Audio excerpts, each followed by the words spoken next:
Here's a good one for you all today. Let's compare the 2022 Razer Blade 14 against Apple's 14-inch MacBook Pro.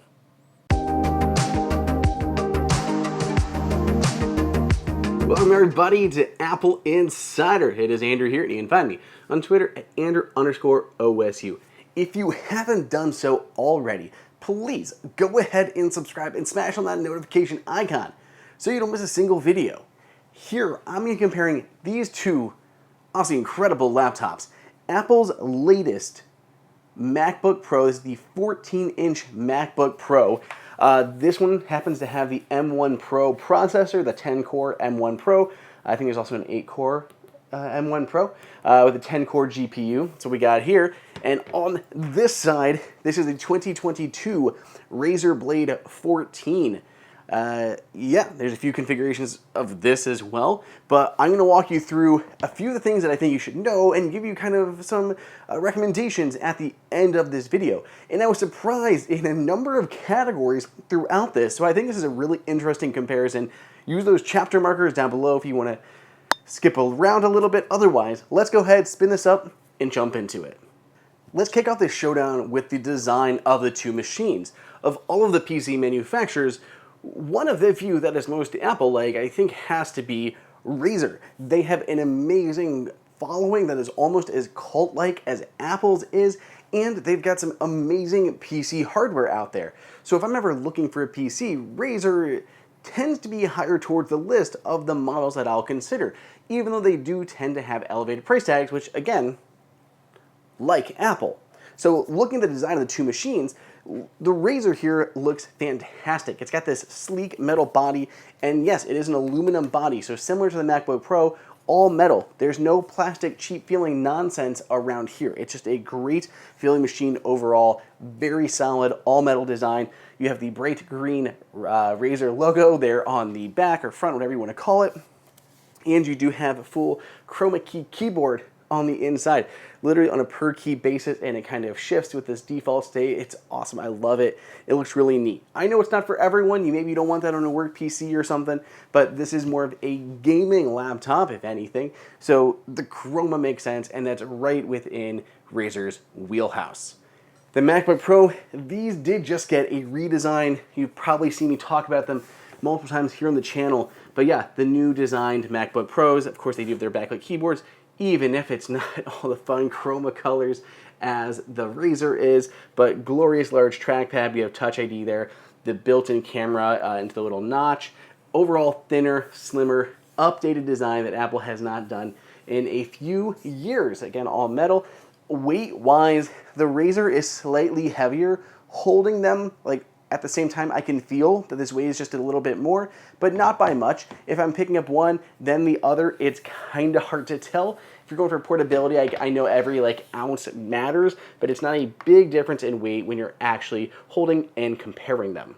For ports, the MacBook Pro has an SDXC card reader here on the right-hand side, along with one of the 3 Thunderbolt 4/USB 4 ports, and an HDMI 2.0 port. On the left-hand side of this notebook, you'll see a MagSafe 3-slot, a headphone jack, and 2 more Thunderbolt 4/USB 4 ports, for a total of, again, 3 Thunderbolt 4 ports.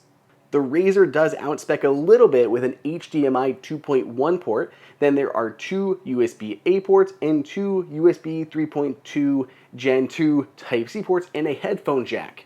Typically, I rail against companies for continuing to put USB-A on devices instead of USB-C.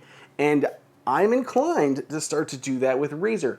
But if you're looking at the target audiences of gaming stuff, a lot of people have some legacy gaming equipment that is still USB-A. Whether it's an old mouse that you swear by or other peripherals that happen to be USB-A. So I kind of get it where this is targeting. I love that Apple has gone all in on that Type-C and Thunderbolt 4. If anything, I just wish they had a Thunderbolt 4 port here or a Thunderbolt 3 port on the Razer Blade 14. That's my kind of one wish item. I can forgive the USB-A ports. Let's talk about these two displays. Both of these machines offer basically a 14-inch display. So Apple technically has a larger display at 14.2 inches versus just 14 inches on the Razer. But what Apple really did was just add that bar along the top where the notch is.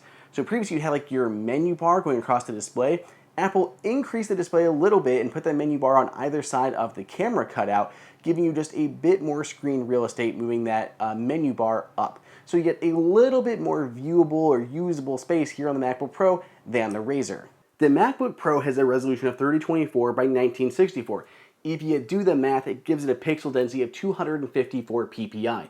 Very high pixel density. The screen looks incredible.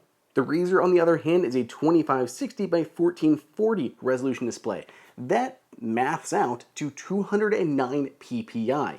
Now, that is on this version of the Razer Blade 14. There is also a 1080p version of the display that drops that pixel density down even more to only 157. So 209 for the higher resolution, higher PPI, and only 157 for the 1080p display. I don't think 209 is bad for this one, and using it, it looked crisp. It's still below what Apple is offering, but is a very good resolution for the screen. Apple uses ProMotion on its display, which can intelligently ramp up that display rate all the way to 120 Hz or all the way down when needed to help save battery life. On the flip side, the Razer is using FreeSync Premium, which can get a refresh rate up to 165.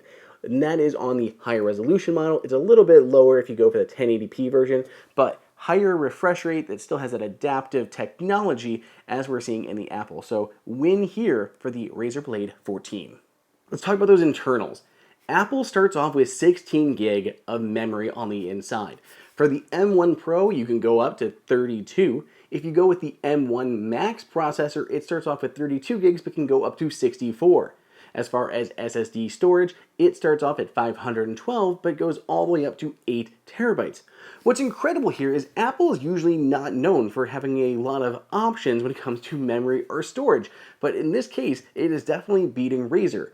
Razer only gives you one SSD option, 1 terabyte of NVMe media, and you only have one option for memory, 16 gigs. That memory is soldered in place on the Razer Blade 14, and it is right in the SoC on the MacBook Pro, so neither can be upgraded after the fact, but you have between 16 and 64 on the MacBook Pro and only 16 on the Razer Blade 14, and 1 terabyte on that 14 versus 512 gigs to 8 terabytes on the MacBook Pro. Let's go ahead and dig into some benchmarks on these two machines. Let's just run some simple Geekbench tests and test out those processors. Starting with some graphics benchmarks, since that's kind of what the Razer Blade is designed to excel at. Now, the MacBook Pro mine that I'm testing has an M1 Pro processor with a 10-core GPU on the inside. Running an OpenCL, I get a 37728 on that MacBook Pro. On the Razer with the NVIDIA GeForce RTX 3070 Ti, I got a 66294 in OpenCL when I was running on battery power. I then redid the test to see if I could juice it up a little bit more when connected to power, and I got a double score, basically, of 117,588. So a big difference when running on battery versus power. On the MacBook Pro, it didn't make a difference if I was running on power or running on battery. Both excelled and got pretty much the same scores. A couple points of clarification on these graphics benchmarks. These are again run in OpenCL, and the MacBook Pro could run these on Metal. That's Apple's graphics framework, and had I done that, it likely would have been a much better score. But it's not comparable because Metal doesn't run on the Windows PC. So I have to use OpenCL. Some games are optimized for Metal and some are not. So depending on what you're doing, you can juice those scores even higher and see better performance, but the Razer Blade 14 is a gaming machine, and when connected to power, it absolutely crushes it. So regardless of what I try to do to get more graphics power out of the MacBook Pro, it's still likely not going to be as capable as the NVIDIA GeForce inside of the Razer Blade 14. It is a gaming machine for a reason, so those graphics numbers are fantastic. If we turn our attention to some general CPU tests, this has an AMD Ryzen 9 6900HX inside of that Razer Blade 14. And again, we got a 10-core M1 Pro processor in the MacBook Pro. In the MacBook Pro, it scored a 1768 and a 12379. So some decent scores there on the MacBook Pro. On Geekbench 5, it scored a 1474 and a 9086 on those single and multi-core tests. So what does this all boil down to? What is the difference between these two machines? Are there people out there that are vying for each of these? And I think that there are. I think there are some people that are debating between going with a PC and going with a 14-inch MacBook Pro. The 14-inch MacBook Pro is an incredibly popular choice among new Mac users. So I think people could be on the fence, but the biggest differentiator aside from the operating system and platform is going to be what you're going to be doing with it.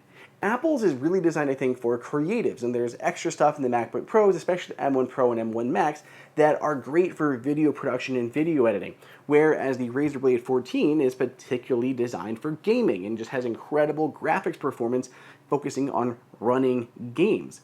I think the MacBook Pro is probably the overall better machine for general usability. It's got higher CPU performance, everything like that, but you can't win when it comes to gaming on the Mac. There simply just isn't enough games and titles there, and the Razer Blade is outperforming in those graphics benchmarks. So you got to go with Razer if you're serious about gaming.